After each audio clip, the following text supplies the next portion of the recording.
नमस्कार, न्यूज 24 देख रहे हैं आप और आपके साथ मैं हूं सऊद मोहम्मद खालिद। जी हां, अग्निपथ योजना की अगर बात करें तो इसको लेकर के युवाओं में अब भी जबरदस्त आक्रोश है और वो काफी ज्यादा आशंकित हैं। अब इसके बाद तीनों सेनाओं की आज प्रेस कॉन्फ्रेंस होने वाली है। आपको बता दें कि कल रक्षा मंत्री राजनाथ सिंह ने तीनों सेनाओं के प्रमुखों की समीक्षा बैठक की थी। आज दूसरे दिन भी समीक्षा बैठक हुई और इस वक्त की बड़ी खबर यह है कि बैठक के बाद तीनों सेना प्रमुखों की जो प्रेस कॉन्फ्रेंस है वो इस वक्त हो रही है। इसमें अग्निपथ योजना के तहत भर्ती को लेकर के जानकारी दी जाने वाली है। इससे पहले वायुसेना ने भी अपने वेबसाइट पर कंफ्यूजन दूर करने की कोशिश की और इसमें बताया गया कि सैलरी के अलावा बाकी सुविधाएं भी मिलेंगी। रक्षा मंत्री राजनाथ सिंह ने भी आज दूसरे दिन तीनों सेना प्रमुखों के साथ बैठक की और उसके बाद अब तीनों सेनाओं की यह संयुक्त प्रेस कॉन्फ्रेंस इस वक्त हो रही है। अग्निपथ योजना पर जो तीनों सेनाओं के प्रमुख हैं वो तमाम जानकारियां साझा करने वाले हैं। अब तक योजना के ऐलान के बाद विरोध और आक्रोश को देखते हुए कई बदलाव भी किए गए हैं और कई सुविधाएं भी और बढ़ाई गई हैं। लेकिन इसके बाद भी युवाओं के अंदर कई तरह के सवाल अभी भी बने हुए थे, कई तरह की आशंकाओं से वो ग्रसित हैं और कई तरह के भ्रम की भी स्थिति उनके अंदर देखी जा रही है। इन सबको एक्नॉलेज करते हुए, इन सबको देखते समझते हुए 2 दिन से लगातार समीक्षा बैठकें हो रही थी। रक्षा मंत्री राजनाथ सिंह तीनों सेनाओं के प्रमुखों के साथ समीक्षा बैठक कर रहे थे। कल भी उन्होंने बैठक की थी और उसके बाद बड़ा ऐलान भी किया था कि रक्षा मंत्रालय के तहत जो भी भर्तियां आने वाले वक्त में होंगी उनमें 10% का आरक्षण अग्निवीरों को दिया जाएगा। इसके अलावा भी उन्होंने ऐलान किया था। लेकिन आज दूसरे दिन भी तीनों सेना प्रमुखों के साथ उन्होंने समीक्षा बैठक अब से कुछ देर पहले की है। कल जब रक्षा मंत्री ने समीक्षा बैठक की थी उसके बाद यह ऐलान किया था कि रक्षा मंत्रालय की नौकरियों में 10% आरक्षण होगा।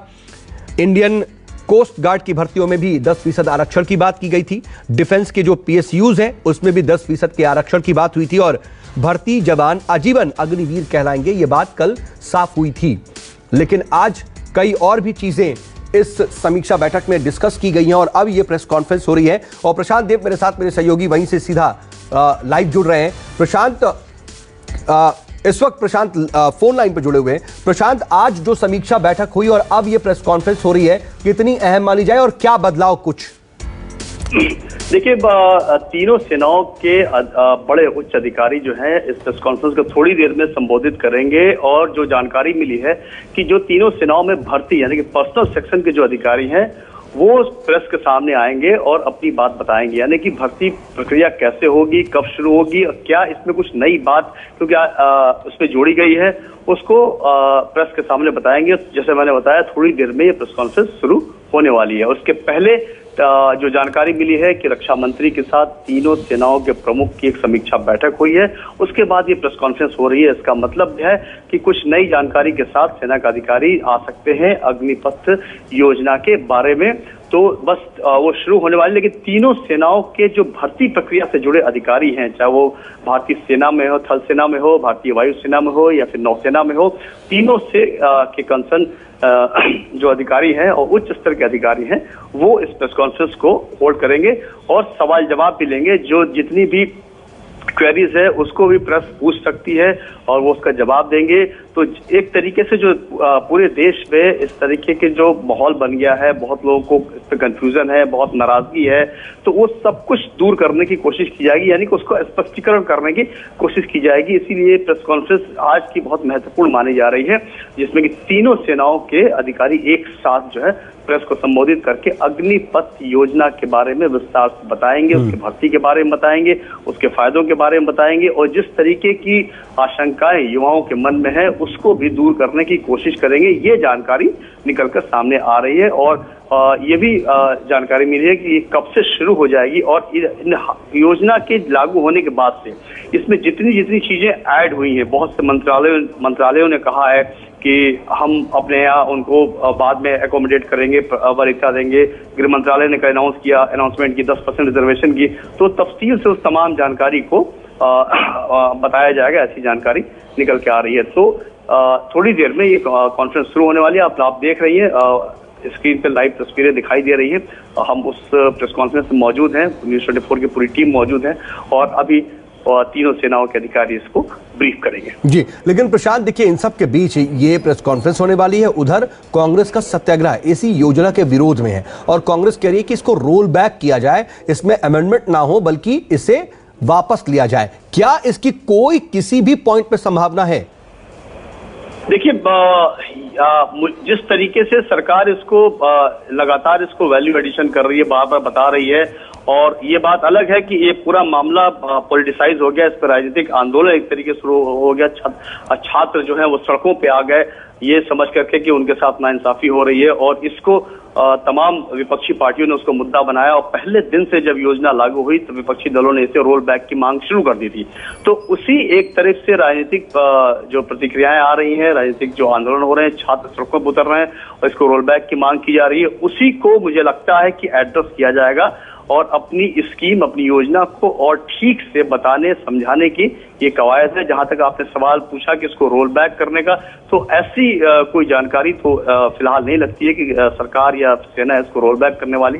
हाँ, जो और इसमें नई बातें जुड़ी हैं उसको और स्पष्टीकरण करना, और जिस तरीके का कंफ्यूजन क्रिएट हो रहा है या फिर और ज्यादा इसको एलोबरेट करने की जरूरत है, उसको विस्तार से बताएगी ये जानकारी। तो प्रशांत मेरे साथ न्यूज रूम से लाइव जुड़े हुए हैं। प्रशांत बता रहे हैं कि अब इसमें जैसे ही तीनों सेना के प्रमुख पहुंचेंगे, जो भी आज समीक्षा बैठक के बाद निर्णय लिया गया है उसको वो बताएंगे। प्रशांत गुप्ता मेरे साथ, मेरे सहयोगी न्यूज रूम से जुड़े हुए हैं। प्रशांत, अमेंडमेंट्स क्यों देख रहे हैं हम लगातार, कई बार कई चेंजेस हुए हैं, और क्या इसमें चेंजेस हो सकते हैं? क्योंकि बार बार छात्रों की तरफ से हो रहा है कि 4 साल के बाद हम क्या करेंगे, या फिर 4 साल के बाद जहां जहां भी हमें रिजर्वेशन मिलेगा तो हमें एक बार फिर से नई भर्ती प्रक्रिया का सामना करना पड़ेगा। उससे भी वो थोड़े से आशंकित और नाराज हैं।